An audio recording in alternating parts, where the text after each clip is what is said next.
بسم اللہ الرحمن الرحیم۔ السلام علیکم ورحمۃ اللہ۔ سامعین، خر دماغ، جاہل اور بیوقوف لوگوں کے بارے میں بہت سی حکایات آپ نے سنی ہوں گی۔ پیش خدمت ہے ایسی ہی ایک حکایت جو مولانا روم رحمۃ اللہ علیہ نے اپنی مثنوی میں بیان فرمائی ہے۔ فرماتے ہیں کہ ایک شکاری نے بڑی ترکیبوں اور مشکل کے ساتھ ایک نادر اور خوبصورت چڑیا پکڑی۔ جب وہ چڑیا جال میں پھنس گئی اور آزاد ہونے کی کوئی صورت نہ پائی، تب چڑیا شکاری سے کہنے لگی، اے عقل مند انسان، تو مجھ جیسی ننھی سی چڑیا کو پکڑ کر کیا کرے گا؟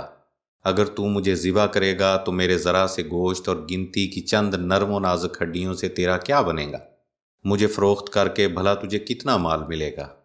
میری بات سن، اگر تو مجھے آزاد کر دے گا تو میں تجھے 3 ایسی بیش بہا نصیحتیں کروں گی جو ہمیشہ تیرے کام آئیں گی۔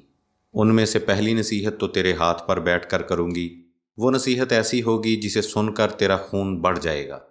دوسری نصیحت دیوار پر بیٹھ کر کروں گی جو اعلیٰ درجے کی ہوگی۔ تیسری نصیحت درخت کی شاخ پر بیٹھ کر کروں گی۔ اس لیے تیری دانائی، جوامردی اور دور اندیشی کا تقاضا یہی ہے کہ تو مجھے آزاد کر دے۔ ان تینوں نصیحتوں پر عمل کر کے تو دنیا میں بڑا نام پائے گا۔ شکاری تھوڑی دیر غور کرنے کے بعد راضی ہو گیا۔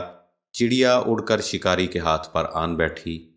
کہنے لگی کہ پہلی نصیحت یہ ہے کہ ناممکن بات خواہ کیسا ہی شخص کہے اس پر یقین نہ کر۔ یہ کہہ کر چڑیا پھر سے اڑی اور دیوار پر جا بیٹھی۔ اس نے دوسری نصیحت یہ کی کہ گزری ہوئی بات کا غم نہ کر۔ اس کے بعد چڑیا نے کہا کہ میرے وجود میں 10 درہم وزن کا ایک قیمتی موتی ہے جس کی قیمت 7 اقلیم میں کہیں نہیں۔ یہ موتی پا کر تو اور تیری اولاد عیش و عشرت سے زندگی بسر کرتے، مگر افسوس کہ تو نے مجھے آزاد کر کے یہ بیش بہا موتی ہاتھ سے کھو دیا۔ یہ تحفہ تیرے مقدر میں نہ تھا۔ اتنا سننا تھا کہ شکاری رونے، چلانے اور ماتم کرنے لگا جیسے اس کا کوئی عزیز مر گیا ہو۔ بار بار ٹھنڈی آہیں بھرتا اور سینہ پیٹ کر کہتا کہ ہائے، میں تو برباد ہو گیا۔ مجھ بیوقوف نے ایسی نادر چڑیا کو کیوں آزاد کر دیا؟ ننھی سی جان نے مجھے ہتھیلی میں جنت کی جھلک دکھلا کر لوٹ لیا۔ شکاری جب رود ہو چکا تب چڑیا نے کہا کہ اے بیوقوف انسان، میں نے پہلے ہی تجھے نصیحت کر دی تھی کہ گزری ہوئی بات کا غم نہیں کرنا چاہیے۔ جب یہ بات ہو گئی تو کف افسوس ملنا کس کام کا؟ پھر چڑیا نے کہا، ارے نادان، تو نے میری پہلی بات غور سے نہیں سنی تھی۔ میں نے کہا تھا کہ ناممکن بات کا ہرگز یقین نہیں کرنا چاہیے، خواہ وہ کیسی ہی کیوں نہ ہو۔ ذرا سوچو تو صحیح، مجھ ننھی سی جان کا پورا وجود 3 درہم وزن سے زیادہ نہیں ہے، بھلا 10 درہم وزن کا موتی میرے وجود میں کہاں سے آ گیا؟ یہ سن کر شکاری رونا دھونا بھول گیا، حیرت سے چڑیا کو تکنے لگا اور کہنے لگا، بے شک تو ٹھیک کہتی ہے۔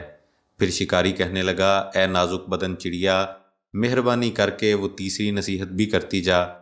چڑیا نے کہا، ارے بھائی، تو نے میری پہلی 2 نصیحتوں پر کون سا عمل کیا جو تیسری نصیحت بھی مجھ سے سننا چاہتا ہے؟ وہ قیمتی نصیحت تجھ جیسے بے مغز انسان کے لیے نہیں ہے۔ سامعین، مولانا روم رحمۃ اللہ علیہ فرماتے ہیں کہ خر دماغ اور جاہل کو نصیحت کرنا ایسا ہی ہے جیسے بنجر زمین میں بیج ڈالنا۔